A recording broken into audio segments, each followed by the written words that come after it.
गरीब जनता की आवाज सीधी सरकार के पास। हम बनेंगे आपकी आवाज, न्याय और सम्मान की जंग। सीएम योगी ने कन्या पूजन कर की मातृशक्ति की आराधना।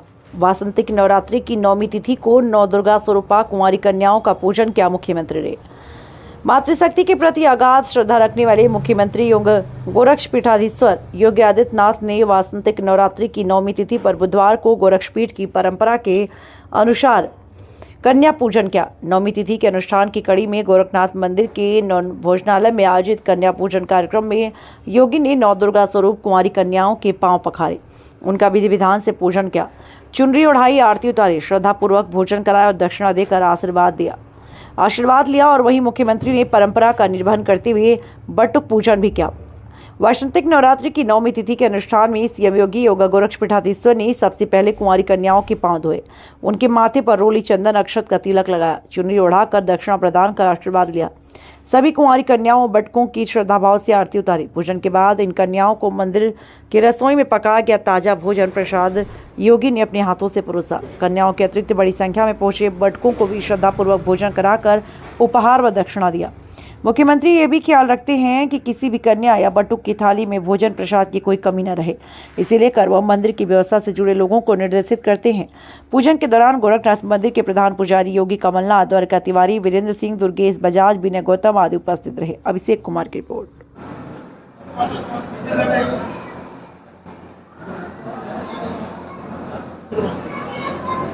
मित्रों, आज वासंतीय नवरात्रि की 9वीं तिथि है। जगत जननी मां भगवती के 9 दिनों तक शुक्ल पक्ष की प्रतिपदा से लेकर 9वीं तक पूजन और अनुष्ठान के उपरांत कुमारी कन्याओं के पूजन का कार्यक्रम अभी संपन्न हुआ है। जगत जननी मां भगवती की 9वीं की तिथि सभी प्रकार के सिद्धियों को प्रदान करने वाली है। प्रकृति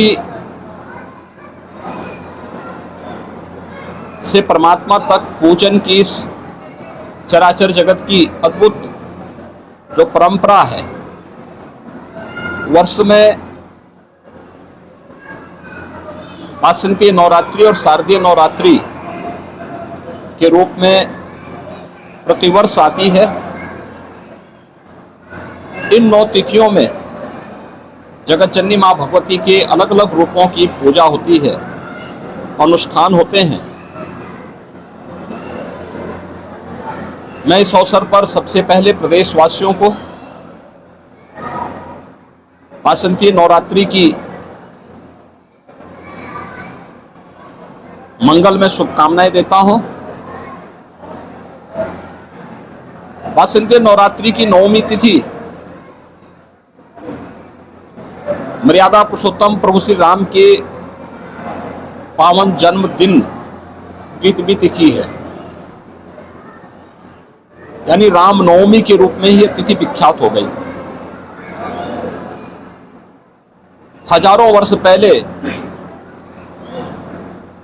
अयोध्या के राजा महाराजा दशरथ के पुत्र के रूप में साक्षात सृष्टि के पालक विष्णु ने अवतार लेकर के धर्म, सत्य और न्याय की स्थापना इस जगत में किया था।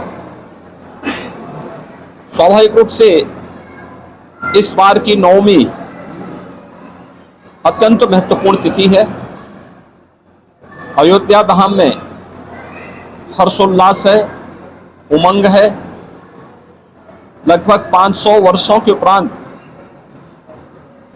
मर्यादा पुरुषोत्तम प्रभु श्री राम की पावन जन्मभूमि पर उनके पावन जन्मोत्सव का कार्यक्रम उत्साह और उमंग के साथ आयोजित हो पा रहा है। रामनवमी की भी इस पावन अवसर पर सभी सनातन धर्मावलंबियों को प्रदेशवासियों को मैं हृदय से बधाई देता हूं। मर्यादा पुरुषोत्तम प्रभु श्री राम धर्म के साक्षात प्रतीक हैं। ये मर्यादा के आदर्श परमात्मा स्वरूप परम पुरुष हैं।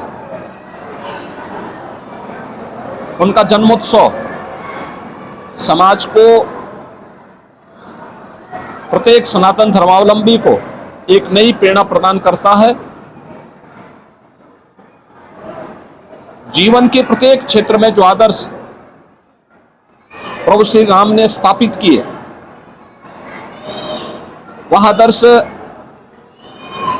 आज के युग में भी हजारों वर्षों के बाद भी उसी प्रकार के प्रासंगिक हैं जैसे त्रेता युग में उनकी प्रासंगिकता थी।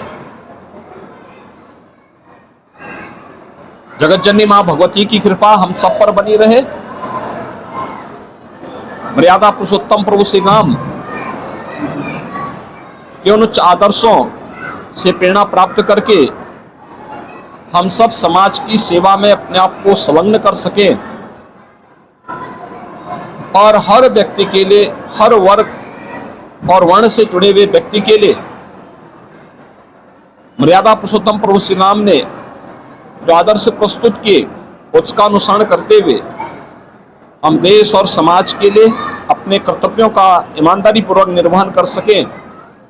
यह इन आराध्य देवों के प्रति हम सबकी श्रद्धा का प्रतीक होगा। मैं इस अवसर पर एक बार फिर से पूरे प्रदेशवासियों को रामनवमी की हृदय से बधाई देता हूं। प्रभु श्री राम उनके व्यक्तिगत, पारिवारिक और सामाजिक जीवन में उत्साह और उमंग का संचार करें। इस कामना के साथ मेरी मंगलमय शुभकामनाएं पूरे प्रदेशवासियों के प्रति।